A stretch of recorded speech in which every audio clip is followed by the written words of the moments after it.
The silence in my multi-million-dollar mansion was the most painful sound I knew, a constant, crushing reminder that my two beautiful 4-year-old twins had never taken a single step. Then, a strange maid arrived, convinced that dirt from the garden held the secret to walking. The silence was the most expensive thing I owned. My mansion, a sprawling testament to my success in the tech world, was designed by a world-renowned architect to be a sanctuary of peace.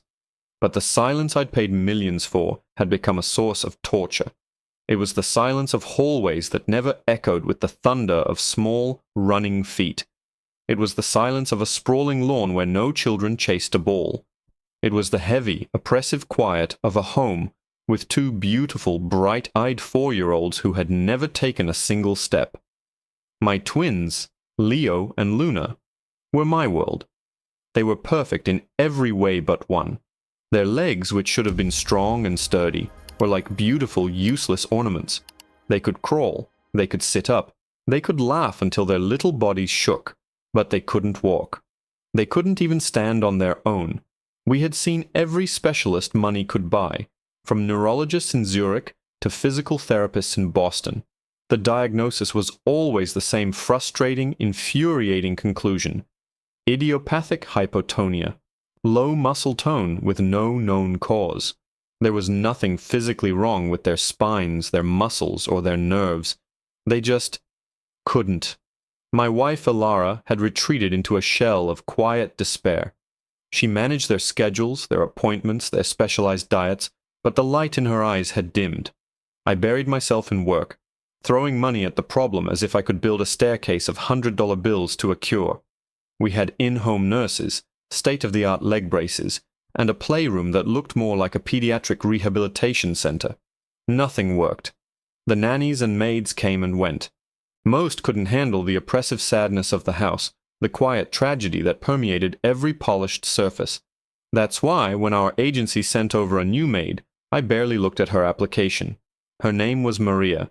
She was older, maybe in her late 50s, with hands that looked like they had spent a lifetime working the earth, not dusting fine china. She was from a small, unnamed village in a country I'd only seen on a map. Her English was broken, but her eyes were not. They were dark and intelligent, and when she first saw Leo and Luna in their custom-built chairs, she didn't offer pity.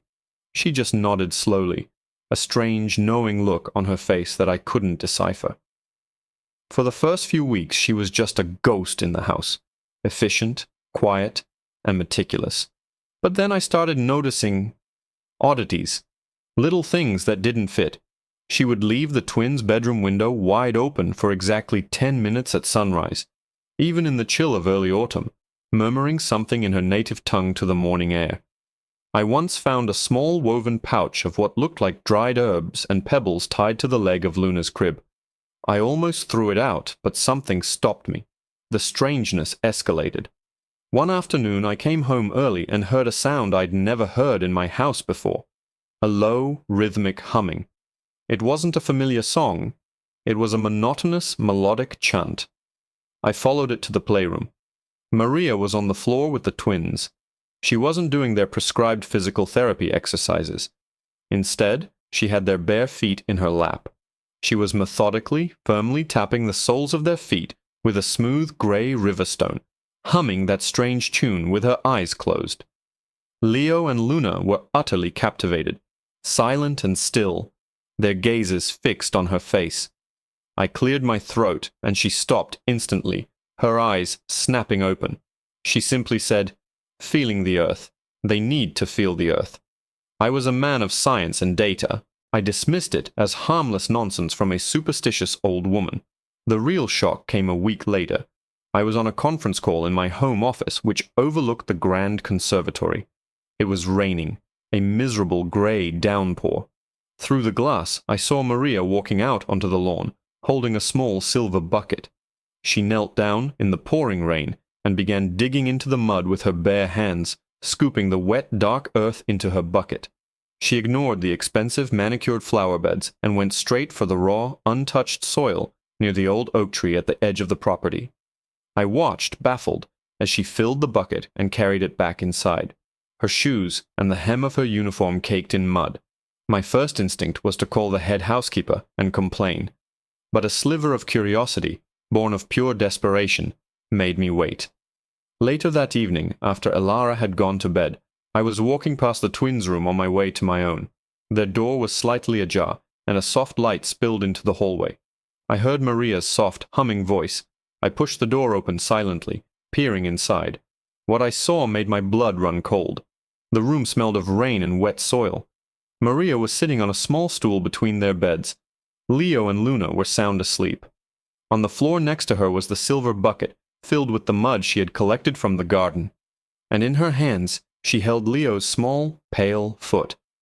She was slowly, deliberately, massaging the thick, dark mud all over his sole, between his toes, and up his calf, her humming a low, resonant vibration in the silent room. Her eyes were closed in concentration, her face a mask of serene focus. It wasn't cleaning. It wasn't therapy. It was a ritual. My mind screamed. This was unhygienic, insane. This woman was putting filth, actual dirt from the garden, all over my vulnerable children. I took a step into the room, my voice a harsh whisper that cut through the humming. "What in God's name are you doing?" Maria's eyes snapped open, but there was no fear in them, no shame. She looked from me to Leo's sleeping form, to the bucket of mud, and back to me. Her expression was one of profound seriousness, as if I had interrupted a sacred ceremony. She slowly, gently placed Leo's foot back on the mattress and stood up, wiping her muddy hands on her apron. "Feet forget the ground, Mr. Roman," she said, her voice a low, steady murmur. "When they live on wood, on marble, they forget. The earth. It has a memory, a strength. I help them remember." My mind reeled. I was about to yell, to call security, to throw this crazy woman out of my house. This was a violation, a bizarre and unsanitary intrusion. "That's mud, Maria. It's filth. You could be making them sick." "It is earth," she corrected me, her gaze unwavering. "Clean earth, from under the old oak. It is strong." At that moment the door creaked open further. It was Elara, drawn by my harsh whisper. Her face was pale, her eyes wide as she took in the scene, me standing rigid with fury, Maria covered in dirt, and the strange, earthy smell that filled our children's sterile room. I expected her to scream, to join my outrage. Instead, she just stared at the twins, sleeping peacefully, their breathing deep and even. She walked slowly over to Luna's bed and gently touched her daughter's leg. "What? What is this?" Elara asked, her voice barely audible. "She's putting mud on them, Elara." "Mud from the garden," I said, exasperated. Maria looked at my wife, and for the first time her expression softened. "To wake the sleeping legs, ma'am. To let them feel the world before they walk on it." Elara looked at me, and what I saw in her eyes wasn't horror.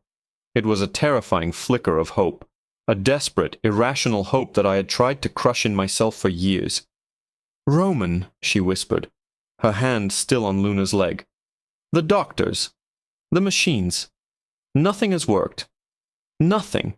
What if—" She didn't need to finish the sentence. I knew what she was thinking. The same insane thought that was now worming its way into my own logical brain. What if this superstitious nonsense was the one thing we hadn't tried? What if, in our world of data points and clinical trials, we had missed something fundamental, something ancient? "Don't be ridiculous, Elara," I snapped, but the conviction was draining from my voice. I looked at my son's leg. The mud was already beginning to dry, and I could see the skin underneath looked fine. Not irritated, not infected. Just normal. "We fire her, Roman, and then what?" Elara's voice grew stronger. "We go back to the silence, to the physical therapists who shake their heads and tell us to be patient? I can't. I won't." I was trapped. Trapped between my rational mind and my wife's raw, aching heart. I looked at Maria, who was watching us with that same unnerving calm. I made a decision then, one that went against every one of my instincts. "Fine," I said, the word tasting like defeat. "Fine, but there are rules. I want a sample of that earth. I'm having it tested. And I want to know everything you are doing. Every herb, every stone, every single step. No more secrets. Maria simply nodded. As you wish, Mr. Roman. And so our new, bizarre reality began. Maria's routine became a part of our lives. Every evening she would perform her ritual. She would rub their legs with the cool, dark mud. She would hum her low, strange songs. She would tap their feet with different stones she'd collected, telling me one was for flow, like the river, and another for strength, like the mountain. She brought in bundles of fresh herbs, rosemary, thyme, and others I didn't recognize, and would boil them, using the fragrant steam to warm their limbs. My multi-million-dollar home started to smell like a forest floor after a rainstorm. I had the soil analyzed. It was just soil, rich in minerals, yes, but nothing medically remarkable. I installed a discreet camera in the twins' room, and I would watch the feed for hours in my office, trying to make sense of the nonsensical. For a month, nothing changed. Leo and Luna were still the same happy-crawling children they'd always been. Ilara watched with a desperate, patient faith. I watched with a scientist's skepticism, waiting for the experiment to fail. Then, one afternoon, the physical therapist was working with Luna. She was doing the usual stretching exercises. Out of nowhere, Luna, who had always been placid during her sessions, let out a frustrated cry and kicked her leg out, knocking the therapist's hand away with a force that made the woman gasp. She looked at me, eyes wide. Did you see that? The power in that kick. I've never felt that before. It was a tiny thing, a flicker, but it was the first new data point in years. The true moment, the one that shattered my reality, came 2 weeks later. We had a routine follow-up with Dr. Alastair Finch, the country's leading pediatric neurologist. He was a man who believed only in what he could measure. He'd run every test imaginable on the twins since they were born. He started the examination as he always did, with their reflexes. He took his little rubber hammer and tapped Leo's knee, just below the patella. Normally the response was sluggish, a faint, sad twitch. But this time Leo's leg shot out, straight and hard, with a perfectly normal, powerful reflex. Dr. Finch blinked. He frowned, adjusted his glasses and tapped again. The leg kicked again, just as strong. A stunned silence filled the sterile white room. He moved to Leo's other knee, then to his ankles, tapping away. Each time the response was crisp, immediate, powerful. He looked up at Ilara and me, his face a mask of utter bewilderment. "This is impossible," he stammered, looking from his notes to my son's legs and back again. 6 months ago, his deep tendon reflexes were barely a 1 out of 4. Today, they are a 3, a 4. They're completely normal. In fact, he paused, tapping Leo's ankle one more time, watching the foot flex sharply. They're almost hyper-responsive. Medically, this shouldn't be happening. Mr. and Mrs. Sterling, what on earth have you been doing? I looked at Ilara, a silent, frantic conversation passing between us in a fraction of a second. How could we possibly explain this? How could I, Roman Sterling, a man whose entire career was built on logic and algorithms, tell this esteemed neurologist that my children's medical miracle was likely due to a maid rubbing mud on their feet? My mind raced, searching for a plausible, scientific-sounding lie. A new supplement, an experimental therapy from overseas, anything but the truth. But Ilara, who had spent years being brave and quiet, found her voice. "We have a new caregiver," she began, her words careful. "She has a more holistic approach. Folk remedies from her village, massage, herbs." Dr. Finch's face hardened, the initial shock giving way to professional skepticism. "Folk remedies," he repeated, a condescending edge to his tone. "Mrs. Sterling, while I am delighted by this development, I must caution you against unproven treatments. We need to understand the mechanism. What kind of massages? What herbs specifically? We need to rule out anything that could be causing a neuroexcitatory reaction, which might not be sustainable or even safe." I saw my opening. "Exactly, doctor. We've been very careful. It's primarily a deep tissue massage technique, focusing on the nerve pathways. I can have our caregiver write down the specifics of her regimen." It was a weak deflection, but it was all I had. The last thing I wanted was for the medical establishment to start scrutinizing Maria's methods, to dismiss them and force us to stop. We were on the edge of something miraculous, and I would protect it at any cost. The drive home was tense. "He thinks we're crazy," I said, gripping the steering wheel. "He also thinks their recovery is impossible," Ilara countered, her voice firm. "Roman, I don't care what he thinks. I only care about what's happening. Did you see Leo's face? He was surprised by his own leg." She was right. I had seen it. A flicker of shock, then delight, as his own body responded in a way it never had before. When we got home, the house felt different.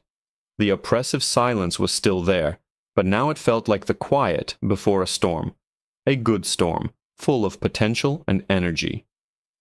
I found Maria in the kitchen, carefully washing vegetables for dinner. "Maria," I said, my voice more gentle than I intended, "we were at the doctor today." I explained what had happened, the reflexes, the doctor's disbelief. She listened patiently, her hands never stopping their work. When I finished, she simply nodded. "The earth is waking them," she said, as if it were the most obvious thing in the world. The feet were deaf. Now they begin to hear the call of the ground. Her simple poetry was more reassuring than any medical journal I'd ever read. That night, I didn't watch the ritual on a hidden camera. I went to the twins' room and sat in the corner, watching openly. Maria acknowledged me with a small nod and continued her work. I watched as she massaged Luna's calves, her thumbs pressing into points I was sure corresponded to no known medical chart. I watched her tap Luna's heels with a smooth black stone, humming a tune that felt as ancient as the oak tree in our yard. And for the first time, I didn't see a superstitious maid performing a bizarre ritual. I saw a healer. I saw a woman channeling a kind of wisdom my Ivy League education could never provide. The changes started coming faster after that. Small at first, but monumental to us. One afternoon, while sitting on the playroom floor, Luna pushed herself up from her belly onto all fours and rocked back and forth, a movement common for infants but one she had never accomplished. A week later, Leo, holding on to the edge of a low sofa, pulled himself from a sitting position to his knees. He stayed there for almost a full minute, his little arms trembling with the effort, a look of fierce determination on his face, before he tumbled back down onto the soft rug, laughing. Each milestone was a victory we celebrated with hushed reverence, as if speaking of it too loudly might break the spell. Maria was the calm center of it all. She seemed completely unsurprised by their progress. "The body knows," she would say, when we showed her a new video of their achievements. "You only have to remind it of its strength."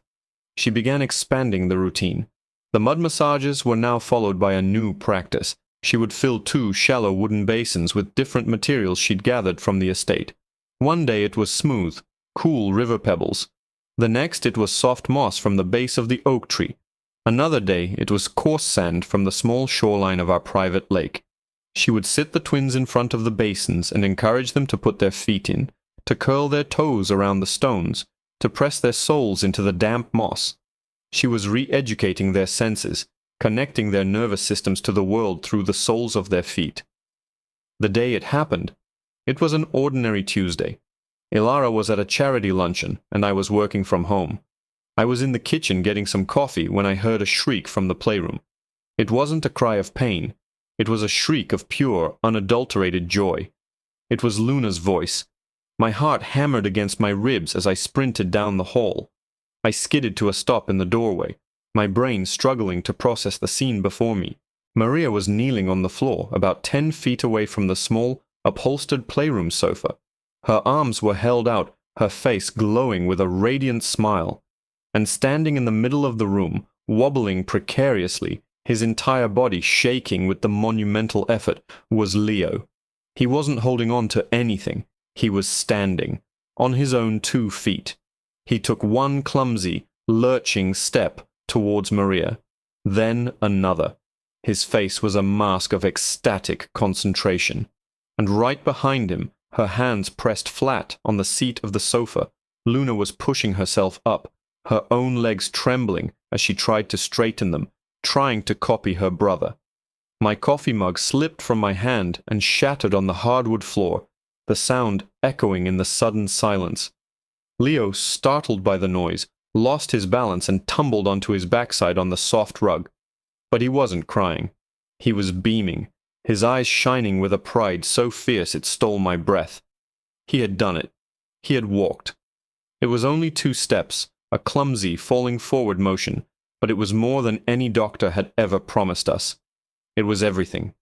I dropped to my knees, a sob catching in my throat, my eyes locked on my son, and then I looked at Maria, ready to shower her with more gratitude than one human could possibly express. But she wasn't looking at the twins anymore. Her smile was gone. Her face was pale, and she was staring past me, towards the hallway, her eyes wide with a look of pure, unadulterated fear. I spun around, my heart seizing in my chest, expecting to see a threat, an intruder, something to explain the terror on Maria's face. But the hallway was empty. There was nothing there but the shattered pieces of my coffee mug and the warm afternoon light slanting through the windows. When I turned back, Maria was already scrambling to her feet, her expression a frantic jumble of fear and regret. "No," she whispered, shaking her head and backing away from the twins. "No, no, no. Too soon. He will know now. He will know." "Who will know?" I demanded, my voice raw with confusion. The euphoria of seeing my son walk was crashing into a wall of pure dread.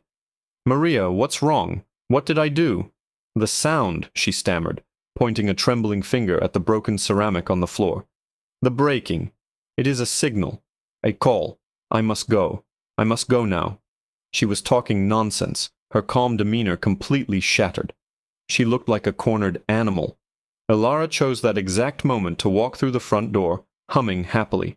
She stopped dead when she saw the scene me on my knees, the broken mug, and Maria in a state of sheer panic. "Roman, what happened?" she asked, her eyes darting between us. Before I could answer, Leo, still on the floor, let out a happy babble and pointed towards the sofa. "Luna! Up!" he squealed. And as we all watched frozen, Luna, using the sheer power of her will, pushed herself up to a standing position, her hands clutching the sofa cushions for balance. She stood there, legs shaking like newborn fawns, for 3 whole seconds before collapsing in a giggling heap. Elara gasped, her hands flying to her mouth. Tears streamed down her face as she rushed to our children, scooping them both into a hug, burying her face in their hair. "Oh my God, Roman, they're doing it. They're really doing it." The miraculous moment was completely lost on Maria. She used our distraction to bolt. She ran past us out of the playroom and down the hall. I stood up, shouting her name, but she didn't stop. She ran out the front door, leaving it wide open, and disappeared down our long, winding driveway. I stood there, utterly bewildered. 1 minute I was witnessing a miracle. The next, the woman responsible for it had fled in terror. Elara, finally looking up from the children, was just as confused. "Where is she going?" That night, for the first time in their lives, Leo and Luna fell asleep exhausted from a new kind of physical exertion. Elara and I sat in the cavernous living room, the silence now filled with a million questions. I called the agency that had sent Maria. They had an address for her, a small apartment in a low-income part of the city. They were as confused as I was, saying she had been a model employee with no issues. The next morning I drove to the address. It was a run-down building, a world away from my gated estate. I found her apartment and knocked. There was no answer. I knocked again, louder this time. "Maria? It's Roman Sterling. Please, I just want to talk." Finally the door opened a crack, held by a chain. Her eye, filled with fear, peered out. "Please, Mr. Roman, you must go. It is not safe for you. For your children." "I don't understand," I pleaded. "You've given my children a gift I can never repay. Why did you run? Who is this he you're afraid of?" She hesitated, then sighed, a sound of profound weariness. She unlatched the chain and opened the door. Her small apartment was bare, with a few packed bags on the floor. She gestured for me to sit. "In my village," she began, her voice low and heavy, "there are families who carry a gift. We are connected to the earth. We can feel its energy. We can use it to heal what is broken, to wake what is sleeping. It is a gift passed down from mother to daughter for generations." She paused, looking at her hands. "But every gift has a price. My husband. He came from a family with a different kind of power. A darker kind. He saw my gift not as something to heal, but as something to be sold. To be controlled. He wanted me to use it for powerful men, to make their racehorses run faster, their fighting dogs stronger. When I refused, he became a monster. I ran from him, years ago. I came here, where I thought he would never find me. I took a new name. I tried to live a quiet life. How would he find you? I asked, my blood running cold. Our gifts have signatures, she said, struggling for the right words. A great healing, a sudden awakening like your children's. It sends out a ripple, a vibration he can feel. The sound of the breaking glass was like a shout in a quiet library. He will know I am here, and he will come for me. But worse, he will see your children. He will see their potential, this pure thing I have awoken in them, and he will want it for himself. Everything clicked into place. Her secrecy, her strange rituals, her sudden terror. It wasn't superstition. It was self-preservation. What can I do, Maria? I asked. I'll hire security. I'll protect you. You can't just run forever. A sad smile touched her lips. Your men with guns cannot stop a man like him. But there is one thing you can do. You must continue what I started. You saw what I do. The earth, Mr. Roman. The stones, the moss, the mud. You must keep them connected. Do not let them forget the feeling of the world beneath their feet. That connection is their strength now. It is their protection. He cannot touch what is truly grounded. I left her apartment that day, a changed man. I transferred a sum of money into her account that would allow her to disappear and live comfortably for the rest of her life. It was a pitifully small payment for the miracle she'd given me. I never saw her again. We followed her instructions to the letter. We ripped out the expensive Italian marble patio and replaced it with a sprawling garden of soft grass, smooth stones, and a custom-built mud pit. The twins' playroom was filled with basins of sand and soil. Every day, Ilara and I would take them outside, barefoot, and we would do what Maria taught us. We helped them remember. Today, Leo and Luna are 7 years old.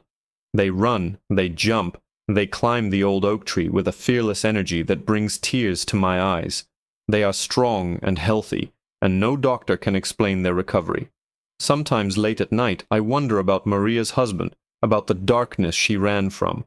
But then I watch my children chase fireflies across the lawn, their bare feet pounding against the cool, damp earth, and I know Maria gave them more than the ability to walk. She gave them roots. She grounded them in a power that no darkness could ever touch.